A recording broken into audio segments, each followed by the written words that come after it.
En mitad de la penumbra de la noche, en una calle poco concurrida, una mujer perteneciente a la alta sociedad, una mujer demasiado ocupada como para preocuparse por asuntos domésticos, entregó a su hijo de 8 años a aquella señora que la esperaba escondida en un portal. Era una mujer que, a cambio de una importante suma de dinero, le había prometido encontrarle una buena familia a la criatura. La madre se despidió del niño con un ligero beso en la frente, un beso poco amoroso, y se marchó sin mirar atrás. La señora del portal, Felicitas Sánchez, se llevó al chico a su casa. En realidad no tenía contacto con ninguna familia. Lo que hizo con el niño resultó estremecedor. Durante varios días lo alimentó con comida podrida. A cada rato le propinaba grandes palizas. Ya cansada de él, le clavó un afilado cuchillo en la nuca. Y aún vivo, lo comenzó a descuartizar, echándole las vísceras a su perro, que las devoró sin cuestionarse su procedencia. Los trozos del cuerpo de aquel niño los fue arrojando al inodoro. Felicitas Sánchez, conocida como la ogresa de Colonia Roma o la trituradora de angelitos, torturó, mató y descuartizó a más de 100 niños, aunque a algunos los arrojó vivos al calentador del agua de su vivienda, mojados en gasolina, para que sirvieran de combustible para calentar agua, en la que después se daba baños relajantes. Esta noche, además de su perfil, conoceremos el de Cibel Naime, conocida popularmente como la asesina del gato, cuyo paradero en la actualidad es absolutamente desconocido.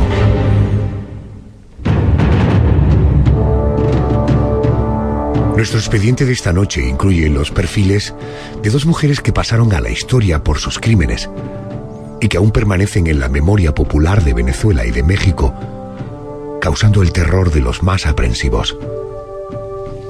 Una de estas mujeres, encontrándose entre la espada y la pared, se decantó por matar. La otra nació con una falta de empatía que convirtió el acto de asesinar en su profesión. A continuación, bucearemos en la biografía manchada de sangre de estas 2 protagonistas.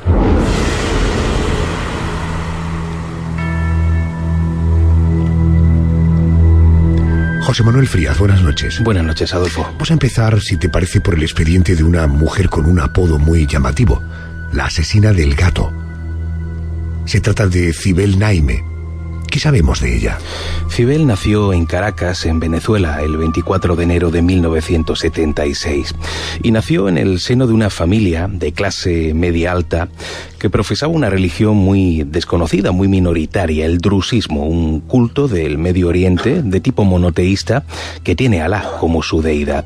Y su padre era un médico bastante respetado, un hombre que trabajaba en la clínica Santa Sofía, pero que además era accionista de la firma Digital Médica. Él se llamaba Shauki Naime. Un hombre bastante severo, por lo que cuentan las crónicas. Pues sí, me imagino que influido también por su religión, pero sí, era un hombre severo, un hombre que si lo veía necesario llegaba a utilizar la violencia, y la violencia física contra su hija, y precisamente esas tradiciones religiosas de Shauki tenían muy atada a Cibel. Por ejemplo, ella debía casarse forzosamente con algún hombre que perteneciera también a esa fe drusa. En ese entorno familiar, ese entorno religioso casi fundamentalista provocó en ella algún tipo de inestabilidad. Pues eso parece. A principios de los 90, Cibel era una muchacha bastante inestable. Era una chica muy atractiva, eso sí, tenía unos ojos muy bonitos, pero parecía vivir envuelta siempre en el miedo, un miedo que estaba provocado sobre todo por su padre. O sea, Cibel sabía que si metía la pata en algo, sería castigada físicamente y de una forma bastante dura. Quizá debido a esa inestabilidad psicológica, a la muchacha no le fue bien en los estudios. Tenemos en esta historia a otra protagonista, una futura víctima de este expediente, Miguel Tawil Musso. En 1992 tenía 28 años de edad y aunque era abogado por tradición familiar, se dedicaba a criar y vender animales. Junto a su amigo Juan Carlos González, dirigía una especie de granja y promocionaba su trabajo por medio de anuncios en los periódicos. Uno de aquellos anuncios, José Manuel, fue leído por nuestra protagonista, por Cibel Naime. Y hay una fecha clave que es noviembre del año 1994. Nuestra protagonista leyó el anuncio en el que Miguel vendía gatos de Angora y decidió comprar uno. El propio vendedor se ofreció a llevárselo a la puerta del Colegio Minerva el 6 de diciembre. Miguel detuvo su coche, entregó el gato a aquella joven tan atractiva que además se había emocionado profundamente al ver el animal y luego tomó el cheque y se marchó. Un cheque que Cibel le había robado a su padre. Claro, por eso mismo, cuando Cibel llegó a casa, intentó inventar una excusa cuando sus padres le preguntaron por aquel gato. Muy nerviosa, dijo que se lo había regalado una amiga, pero por el rostro de Shauki, de su padre, descubrió que él no la había creído y que además si descubría la verdad lo iba a pasar mal. Esa misma noche, el padre, sospechando, comenzó a revisar sus papeles y descubrió que efectivamente le faltaba un cheque. Y era un hombre tan meticuloso que puso delante a su mujer, puso delante a su hija y empezó a preguntarles al respecto, pero las dos negaron saber nada del asunto. ¿Y qué pasaría por la cabeza de aquella joven que sabía que había robado y falsificado un cheque de un hombre, de su padre, siendo un hombre extraordinariamente violento? Imagínate, Cibel se puso rápidamente en contacto con el vendedor, con Miguel Tawil, para proponerle que le cambiara el cheque por dinero en efectivo, pero todo esto sin saber cómo iba a conseguir ese dinero. Pero Miguel ya había cobrado el cheque aquella misma mañana y por lo tanto era completamente imposible dar un paso atrás. Pero al menos intentó devolver el gato por el importe del cheque, pensando por lo menos en confesar ante su padre su error y darle el dinero que le debía, que estamos hablando más o menos de 20.000 bolívares. Pero Miguel se negó rotundamente, a pesar de que Cibel comenzó a llamarlo de manera compulsiva durante aquellos días. En la mañana del 13 de diciembre de 1994, una mujer que se hacía llamar Adriana llamó a la granja de Miguel interesándose por dos perros anunciados en el periódico. Como aquellos animales aún estaban disponibles, quedó con el vendedor en visitar la granja esa misma tarde. Aquella mujer, José Manuel, no era esa tal Adriana.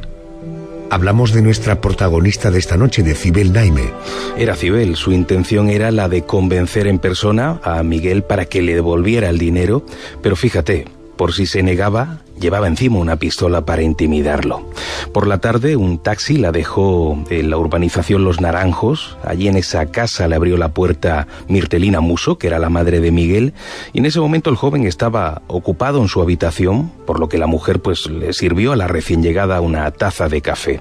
En ese mismo instante llegó a la casa Juan Carlos, que es el socio de Miguel. Bueno, ¿qué ocurrió cuando Miguel sale de su habitación? Hay que tener en cuenta que conocía a Cibel, ¿no? Hombre, se quedó bastante sorprendido, pero Cibel lo tranquilizó y le dijo que la interesada por los dos perros era su tía y que además esperaba afuera en el coche. Aquí lo que buscaba era presionar a Miguel, pero alejado de los ojos de su madre. Miguel aceptó salir a la calle, pero fue acompañado por Juan Carlos. ¿Aceptó Miguel la devolución del dinero cuando se le planteó de nuevo? No, para nada. Él se negó a devolverlo y en ese momento la chica sacó la pistola y lo amenazó.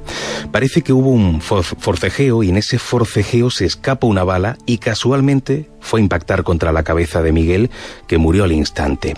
Cibel, completamente espantada por lo que había ocurrido, complicó todavía más las cosas diciéndole a Juan Carlos que ahora tendría que matarlo a él porque había sido testigo de la muerte de su compañero. Coño, pues para estar espantada, madre mía, ¿no? Pero fíjate, tal como lo dijo, lo hizo. No se cortó, le apuntó con la pistola y directamente lo mató.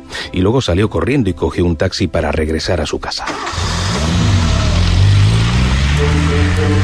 El doble asesinato generó mucha confusión entre los agentes de policía y la prensa. Se llegó a pensar que era un caso más de crímenes mafiosos en la ciudad por parte de alguna banda organizada para el robo. Incluso un posible ajuste de cuentas, a pesar de que a los dos muchachos asesinados no se les conocía enemigos.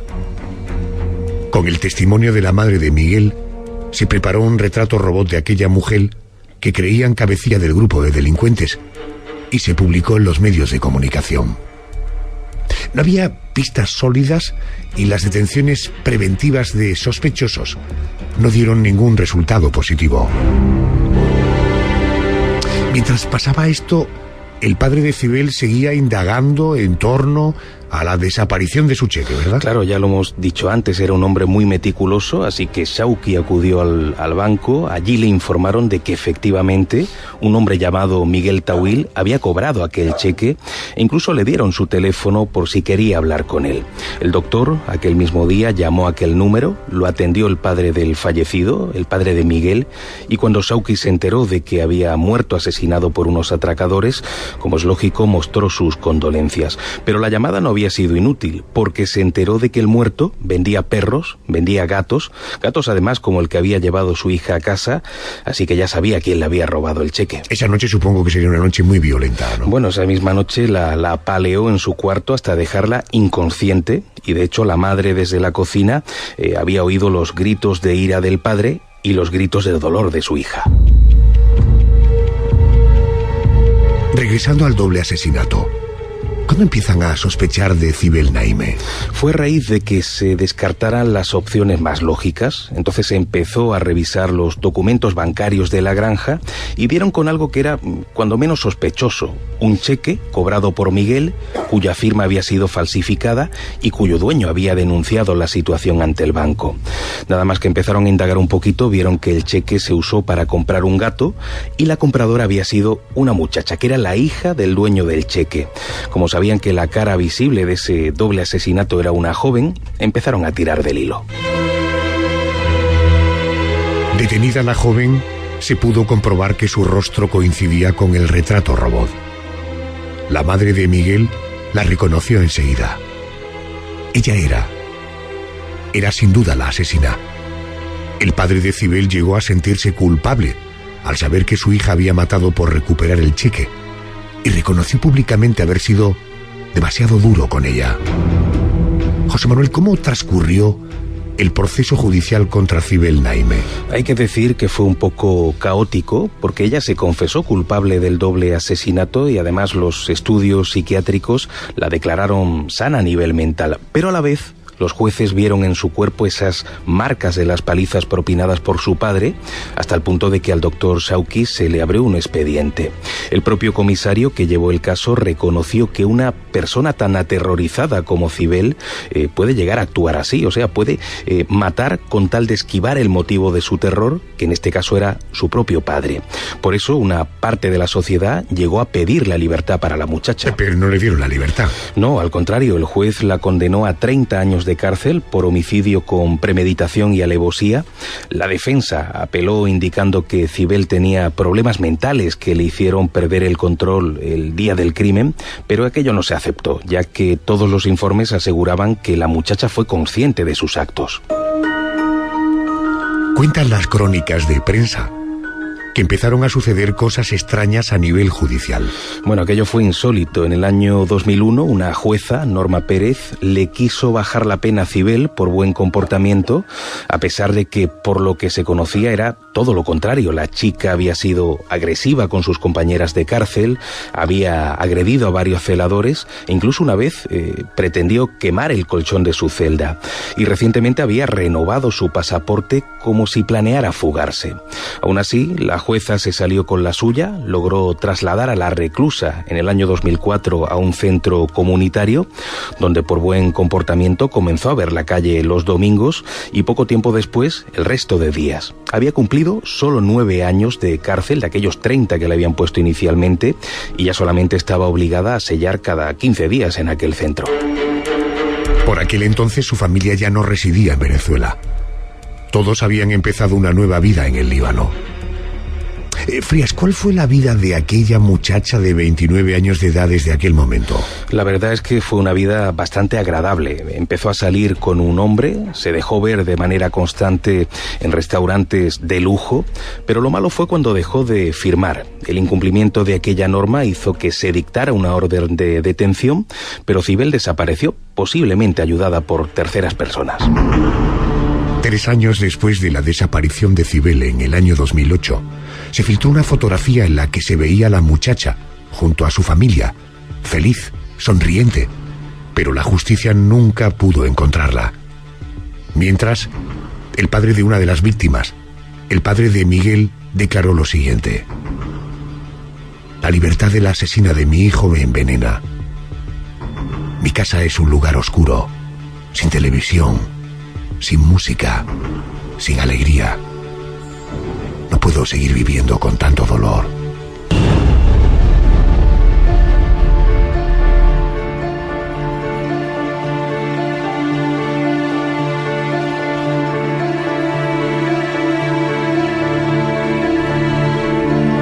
Acabamos de conocer el expediente de una mujer que causó gran conmoción en Venezuela tras su doble asesinato. En unos minutos abriremos el expediente de otra mujer que sembró el terror en México. Pero antes de ello, vamos a viajar a otro país de Latinoamérica.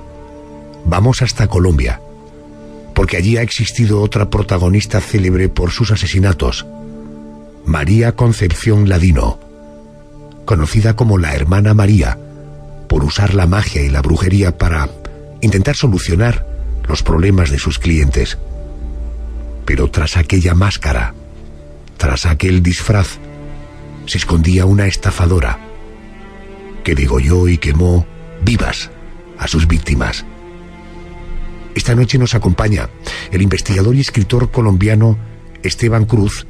Él es autor, entre otros, de la obra titulada Vampiros, Caníbales y Payasos Asesinos, de Ediciones B.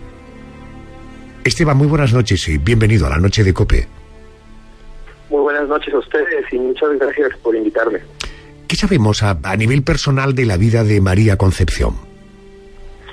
Concepción Ladino es una de las mujeres más aterradoras de Colombia, y en Colombia hemos tenido muchos problemas, tanto con las guerrillas como también con el narcotráfico. Hay un montón de mujeres también ligadas a estos temas, sin embargo, y el paramilitarismo que causó tanto horror. Sin embargo, María Concepción Ladino gravita en un extraño mundo de crimen y también de asesinato en serie. Es tal vez una de las pocas asesinas en serie que han existido en Colombia, y es una de las pocas mujeres que ha causado tanto revuelo alrededor suyo, porque a sus víctimas primero las engañaba, como usted bien le decía a la audiencia, las engañaba diciéndoles que les iba a dar brebajes, que les iba a dar conjuros, que les iba a encontrar algunos remedios mágicos a la brujería, que los iba a volver ricos.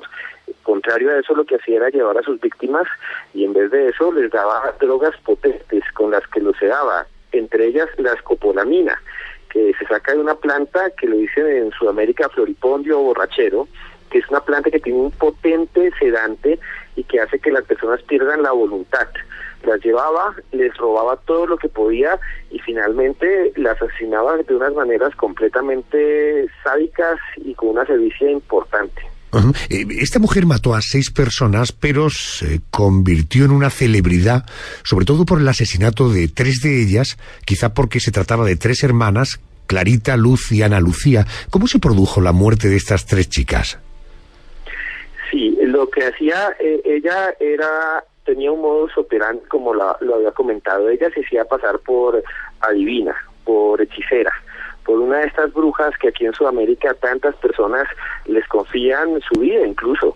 Estas 3 mujeres tenían un problema económico y estaban pasando por un momento malo de su vida, tenían un negocio, y ella se les acercó y les ha dicho que ella les puede ayudar haciendo una especie de brujería, un conjuro, en el cual ella llevaba una caja. Las mujeres tenían que dejar dinero en esa caja junto con prendas, junto con cabello, junto con otros elementos personales. Ella cerraría la caja, la guardaría, haría un rezo, la enterrarían en un lugar lejano de la ciudad de Bogotá, en una finca, en un potrero, y allí después de un tiempo volverían y la desenterrarían y encontrarían más dinero, como si el dinero se reproduciera automáticamente o mágicamente. Estas 3 mujeres le creyeron.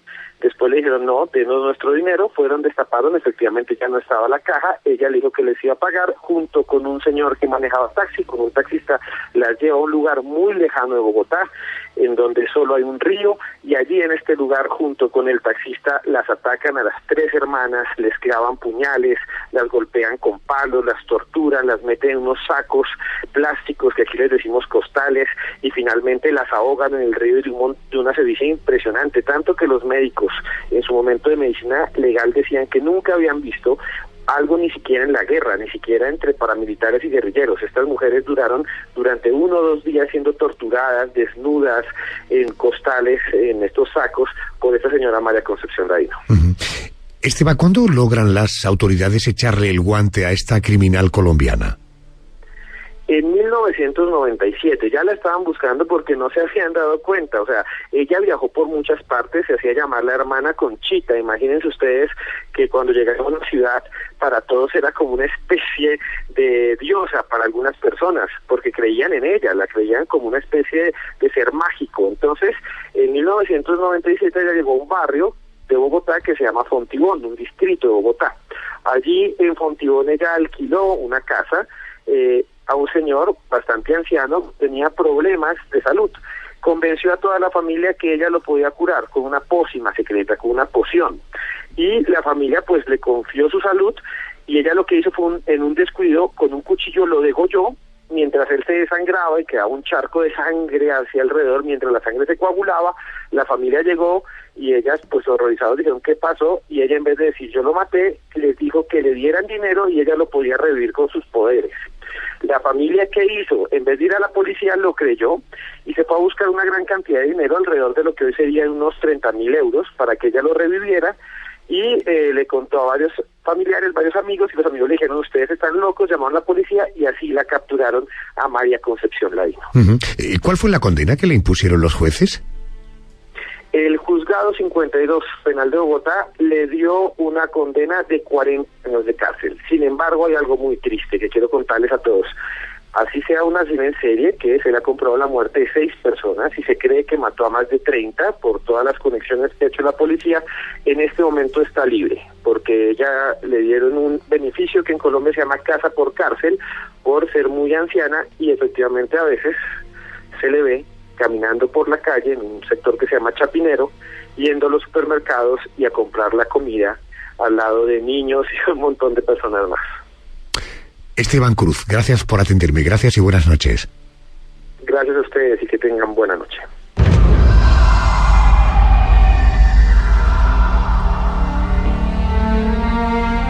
Abrimos otro expediente. Viajamos atrás en el tiempo para conocer a otra mujer de apodo terrible, la ogresa de la colonia Roma, llamada Felicitas Sánchez Aguillón. Pero no era el de la ogresa su único apodo. También era conocida como la trituradora de angelitos o la espantacigüeñas. Apodos que no hacen presagiar nada bueno.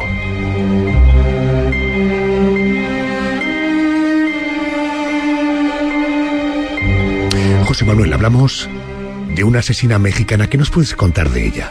Hombre, hay algunos detalles que se desconocen, como por ejemplo su nacimiento exacto. Se sitúa, eso sí, en la década de los 90 del siglo XIX y se sabe que nace en Veracruz, en México. Felicitas estudió enfermería, trabajó como partera y luego se casó con un hombre llamado Carlos Conde, con el que tuvo 2 gemelas, pero era una mujer tan poco empática que propuso a su esposo vender a las niñas para sacar así un beneficio económico. Y de hecho así lo hicieron, aunque un poco de tiempo después él se arrepintió y llegó a separarse de la mujer. Después de la separación, Felicitas se marcha a vivir a Ciudad de México. ¿A qué se dedicó a partir de ese momento? Pues algo tan desagradable como es el tráfico de niños. O sea, ella se quedaba con niños recién nacidos de mujeres solteras y los vendía luego a matrimonios que no podían tener descendencia. Ganó bastante dinero con aquel negocio hasta el punto de que se trasladó a vivir a Colonia Roma. Estamos hablando de una zona bastante cara. Allí siguió con ese tráfico de bebés y lo terrible era que cuando un recién nacido no era reclamado por ningún matrimonio, primero lo tenía en casa unos cuantos días y después lo mataba. Pero no mataba a aquellos niños de una manera rápida, muy pocas veces los estrangulaba. Lo que hacía era espantoso. Encendía el enorme calentador de agua que tenía en casa y los lanzaba dentro mojados en gasolina para que ardieran a modo de combustible y no sentía pena ante sus gritos de dolor. La perversidad de Felicitas parecía no tener límites, ¿no? Pues eso parece, porque por aquel entonces, además del tráfico de bebés, empieza otro negocio. Las madres que no podían cuidar a sus hijos y que querían, vamos a decirlo así, deshacerse de ellos, se los entregaban a Felicitas y ella prometía encontrarles un buen hogar. A cambio de eso, por supuesto, pedía una suma de dinero bastante importante. Pero lo que hacía con ese niño en cuestión no era llevárselo a su casa, era alimentarlo con comida podrida, era darle enormes palizas y cuando se cansaba de disfrutar de esa manera tan sádica, les clavaba un cuchillo afilado en el cuello y luego los descuartizaba. Bueno, no entremos en más detalles. ¿Cuándo se dan cuenta las autoridades de que algo va mal? Pues empezaron a darse cuenta en 1940 porque en algunos basureros estaban apareciendo trozos de niños pequeños, pero no lograban dar con los culpables. Todo comienza a destaparse el 8 de abril del año 1941, cuando un vecino de la calle Salamanca reporta a las autoridades que, al abrir una pequeña tubería que parecía atascada, empezaron a aparecer 2 piernas muy pequeñitas. ¿Qué encontró la poli cuando llegó allí? Pues aquello fue un espanto. Los agentes no solamente encontraron aquellas piernas, sino que al abrir un poquito más el conducto empiezan a salir esos trozos de carne en descomposición. Al principio creyeron, como es lógico, que eran restos de animales, pero encontraron luego un cráneo de niño. ¿La señora estaba en casa? La señora en ese momento no, porque se había dado cuenta de ese movimiento que había afuera y había huido. El periódico La Prensa del 12 de abril de 1941 abrió la portada con el siguiente titular: Jamás Dante soñó escribir páginas tan negras como las de esta embaucadora, la ogresa de la Colonia Roma.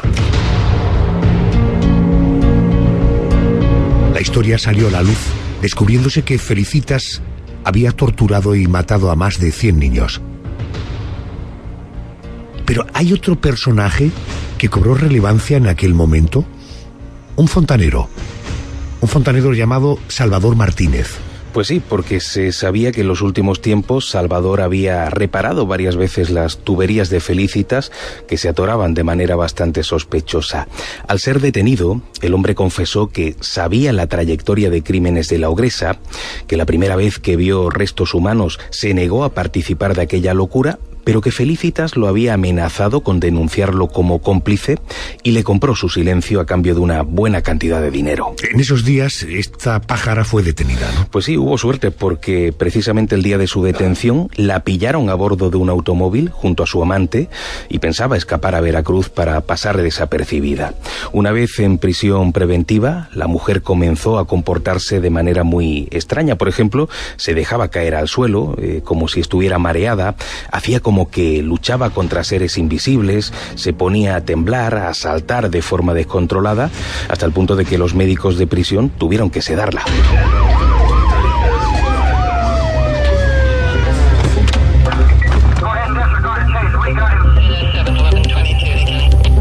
Llegados a este punto, conectamos con Enrique Vega, es nuestro detective privado, experto en criminología. Enrique, muy buenas noches. Buenas noches, Adolfo. Enrique, ¿cómo se produce la detención de Felicitas Sánchez, la ogresa de Colonia Roma? Pues mira, Adolfo, debemos tener en cuenta el perfil tan sorprendente de esta asesina. Era tal la falta de sentimiento que asolaba a Felicitas que incluso en su suicidio dejó 3 notas escritas a lápiz, donde solo dejaba instrucciones de gestiones y deseo de venganza jurídica. La crueldad y esa falta de sentimiento en sus actos, además del fetiche advertido en sus crímenes, unido a la premeditación y método elegido en el trato a los cuerpos, dejan clarísimo el perfil criminológico de esta asesina en serie. Concepto, lo de asesino en serie, concepto que en ese momento en México no se conocía, Aunque por otro lado, se advierte una clara intención de lucro y continuidad en tan macabro negocio, hecho que podría confundir su perfil. Pero aún así había varios detalles que hacía que una mujer con tantos crímenes en su haber pasara desapercibida.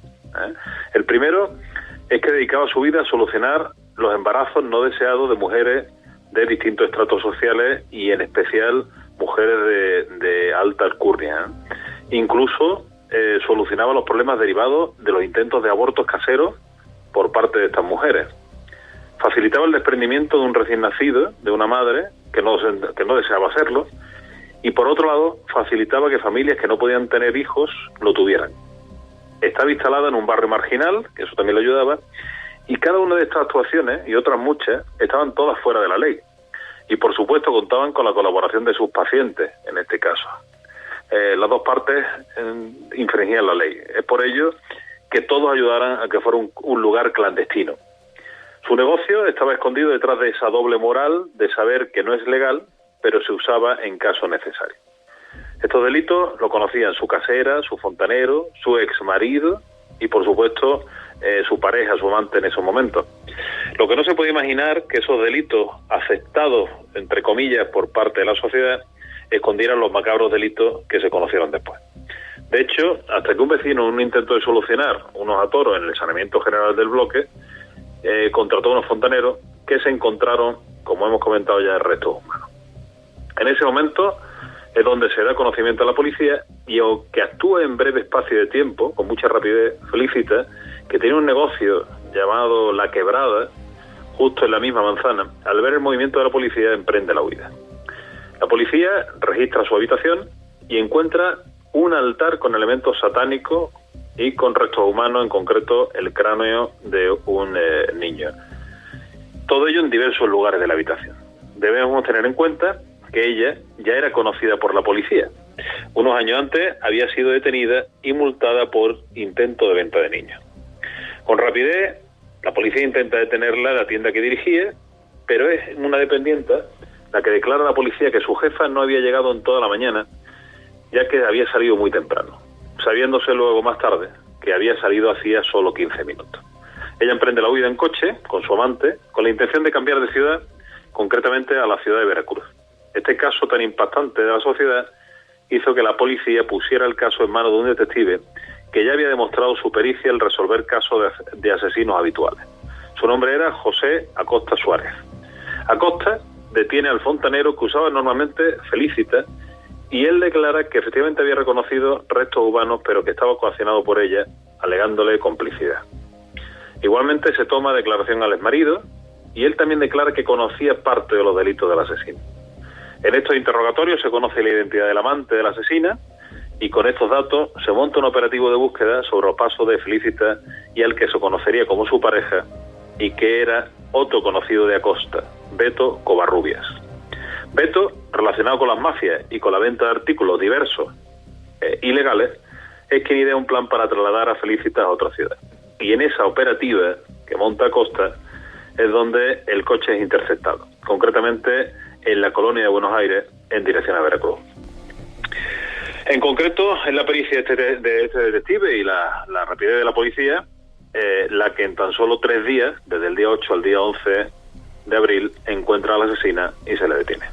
Enrique, gracias. Buenas noches. Gracias a vosotros.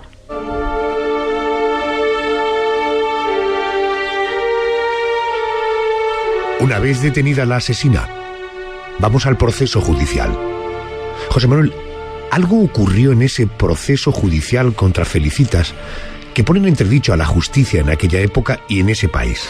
Pues sí, fue insólito porque ella amenazó públicamente con denunciar a aquellos que la habían surtido de bebés y de niños, y hay que decir que entre esas personas había muchas vinculadas con la política, altos cargos políticos. Pues bien, desde aquella manifestación, los jueces apartaron la causa de asesinatos, alegando que no había prueba porque los cuerpos habían desaparecido.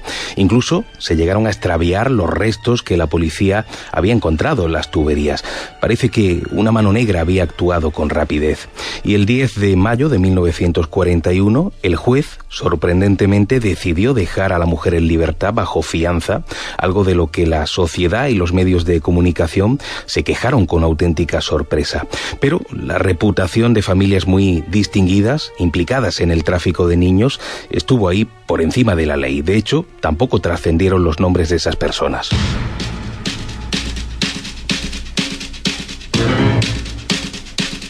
Abrimos el juzgado de la noche de COPE y ahí encontramos al juez Bernardo Pinazo. Juez, buenas noches y bienvenido. ¿Qué tal? Buenas noches, bien hallado. ¿Qué podemos destacar de los casos que hemos conocido esta noche? Bueno, pues de los horrendos casos de esta noche, lo que me gustaría brevemente destacar es si los delitos pueden quedar impunes por el simple transcurso del tiempo, lo que se conoce como la prescripción, tanto de los delitos como de las penas, ¿no? Por regla general, los delitos y sus penas que quedan extinguidos por la condena y por el cumplimiento. Pero hay dos formas más de extinción de la responsabilidad penal. Lo que sucede con independencia del indulto, pues con el fallecimiento del delincuente y con la prescripción del delito y de su pena. La definición de la prescripción dentro del derecho penal pues no está definido, pero si bien pues podemos entender como la extinción de la responsabilidad criminal o penal por el simple transcurso del tiempo, o la renuncia del Estado a su derecho de sancionar, dado que el tiempo transcurrido pues borra los efectos de la infracción y apenas existiría una cierta memoria social del hecho cometido. No es justo, seguro que no es justo, pero sí afecta a la seguridad jurídica. A lo que nos afecta, ¿cuáles son los plazos de prescripción de los delitos? Pues hay unos tramos y de los cuales pues se pueden destacar que aquellos delitos que tengan una pena señalada de prisión de 15 o más años, pues prescriben a los 20 años, y aquellos que tengan pues más de 10 pero menos de 15 a los 15. Los demás prescriben a los 5 años. Ese plazo de prescripción pues empieza desde que se comete el delito y por lo tanto pues bueno, se puede interrumpir si se le detiene y vuelve otra vez a correr el tiempo. ¿Qué es lo que ocurrió con los hechos tan macabros de los de esta noche que si se desconoce el paradero o se le deja en libertad y no vuelven a aparecer si transcurre el tiempo, pues quedan extinguidas su responsabilidad penal? Juez, gracias y buenas noches. Buenas noches.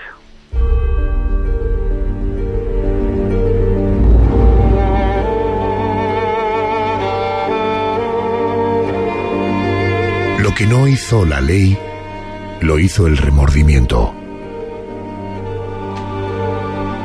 El 16 de junio de 1941, Felicitas Sánchez se suicidó tomándose un frasco de pastillas tranquilizantes. El periódico La Prensa publicó la siguiente impactante frase: a Felicitas la esperaban en el otro lado. Los angelitos a los que no dejó crecer.